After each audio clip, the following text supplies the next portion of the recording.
Olá a todos e todas, estamos agora na competência 2, já avançamos. A competência 2 trata compreender a classificação de estoques por níveis de valor. Entendamos aí que níveis de valor pode ser pelo valor monetário do produto, do item, ou pelo seu valor de consumo. Para isso, teremos aí algumas informações que vocês deverão saber. Então, classificar os materiais, é preciso que a gente entre na primeira indagação, mas também recordar um pouco da disciplina, da competência passada. Quando nós falamos das estruturas de armazenagem, quais são elas? São 3. Recebimento, estocagem e distribuição. O produto, por fim, regularizado, estando ok, ele vai ser estocado. Nesse processo de estocagem, é preciso que se determine a classificação, que é para a que se destina aquele material. É preciso que se determine. É preciso também cadastrá-lo e, por fim, criar um código. Mas vamos lá. Ora, se você deseja administrar os materiais, é imprescindível que tenha conhecimento das suas características e que elas estejam devidamente classificadas para a sua própria organização. Então, perceba quais as principais características daqueles materiais. Mas são materiais de gênero alimentício? São materiais de higiene e beleza? Materiais químicos? Enfim, é preciso ter esse domínio, esse conhecimento para poder começar o processo de classificação dos materiais. Trouxemos aqui um exemplo.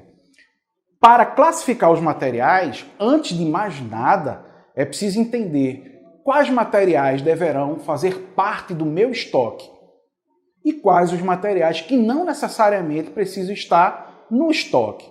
Materiais de estoque e materiais não de estoque. Eu trouxe um exemplo aqui, para que possa ficar um pouco mais claro. Vejam só, imagine que você seja profissional de logística de um hospital, uma unidade de saúde. Qual ou quais os materiais, nesse caso qual material seria indispensável para o estoque de um hospital? Então vejam que na imagem nós temos aí cilindro de oxigênio. Então o oxigênio é um material fundamental de estoque para o hospital. Mas vejam só, é necessário um hospital fazer aquisição de pneu de empilhadeira? Então, neste caso, consideramos que pneu de empilhadeira seja material não de estoque. É possível até que nem empilhadeira no hospital nós devamos encontrar. Então, esse exemplo aí já consegue elucidar e tornar mais claro que na classificação de materiais é preciso distinguir o que deve fazer parte da conta estoque e o que não deve fazer parte da conta do estoque, ou seja, material não estocável. Sigamos em frente. Temos aí, para o processo de classificação, cadastro e codificação, 4 sistemas de codificação. O primeiro deles diz respeito à codificação alfabética. E o que seria codificar alfabeticamente? É determinar em conjunto de letras código para aquele item, para aquele material. É fácil de ser utilizado, sim, porém a codificação alfabética ela é restrita, porque o seu número de combinações não dá a possibilidade de você dar ampla margem para criar novos códigos, ou seja, é um sistema de codificação restrito. Então, exemplo, nós temos aí no material lápis de madeira, LM. Lápis de madeira azul, LM/A. Lápis de madeira verde, LM/V. Sistema alfabético.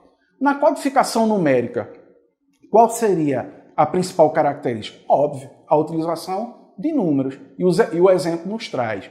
Temos aí o item lápis de madeira preto. Qual seria o código? Código 100.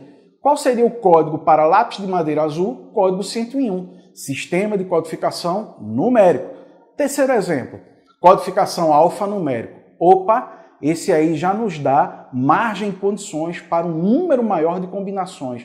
Lembra-se da placa do seu veículo, onde a combinação é com letras e números? Pronto, neste exemplo aí, pode ser muito bem explicado quando na combinação de letras e números, podemos ver que lápis de madeira branca, o código é LM1, e lápis de madeira preto, LM2, uma combinação entre letras e números. E qual seria o quarto sistema de codificação? Segundo o exemplo, é o sistema de codificação decimal simplificada. Então, neste caso aí, nós temos 3 combinações de dígitos numéricos, onde a primeira chave de combinação, para este exemplo, diz 01 matéria-prima. Ou seja, a família deste material destina-se a ser matéria-prima para virar um bem produzido posteriormente. Qual seria a segunda chave? Outra combinação de dígitos. Neste caso aí, 00 argila, 02 metal. E por fim, na terceira chave, uma combinação de 3 dígitos, em que determina se é argila seca, 000, se é argila úmida, 002, bronze, 000 e zinco, 002. Como é que poderia se construir um material, a exemplo, matéria-prima, argila, argila seca? Vamos lá para a combinação 01 matéria-prima, 00 argila, 000 argila seca. Lá no seu material no e-book você terá exemplos que facilitará ainda mais e endossará seu conhecimento acerca dos sistemas de codificação. Mas sigamos em frente. Temos agora uma classificação não monetária, mas de consumo, muito utilizado no sistema de gestão de estoques. Então, no nosso e-book, de forma detalhada, construímos o exemplo, mas aqui trouxemos, resumidamente, como é que se funciona o cálculo de curva ABC ou a prioridade de materiais por consumo da curva ABC. A curva ABC nada mais é do que a construção de um gráfico onde aparece nele a prioridade de investimentos em controle de materiais pelo consumo, segundo o nosso exemplo. Os itens de curva A demandam 20% dos itens que eu tenho em estoque, e aí para investimentos até 80% no controle deles. Os itens de curva B, 30% de tudo que eu tenho nos meus estoques, 15% de controle, e por fim os itens de curva C, que demandam 5% dos itens, demandam 50% dos itens que eu tenho em estoque e apenas 5% de investimento em controle. Tá ok? Lá no material, a exemplo do que temos aqui nos slides, nós temos as informações de início para se montar o gráfico ABC. Mais à frente, a estrutura da tabela já formada, dando a possibilidade de, no estoque com 10 itens, já termos aí o conhecimento de quais são os itens de curva A. Nesse caso, se eu tenho um estoque com 10 itens, 10 códigos, 20% desses códigos são considerados de curva A. 30% dos 10, apenas 3 itens, são considerados de curva B. E 50% dos itens, que são 5 para o estoque de 10, esses itens são curva C e demandam apenas 5% do seu controle.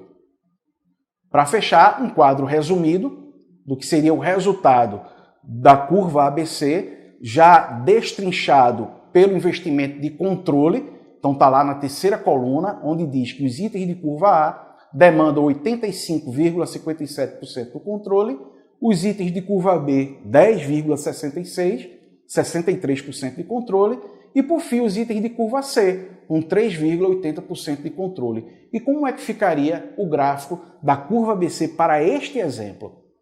Lá está. Então percebam que 20% corresponde aos itens de curva A, 30% aos itens de curva C e 50% para os itens de curva C. Perdão, houve um pequeno equívoco aí, retomemos. Itens de curva A, 20%, itens de curva B, 30% e itens de curva C, 50%. Ao lado, na pirâmide, há também uma representação pela qual podemos identificar que 80% dos materiais correspondente à base da pirâmide, pode ser atribuído como sendo os itens de curva A, de maior consumo, de maior giro e rotatividade na empresa.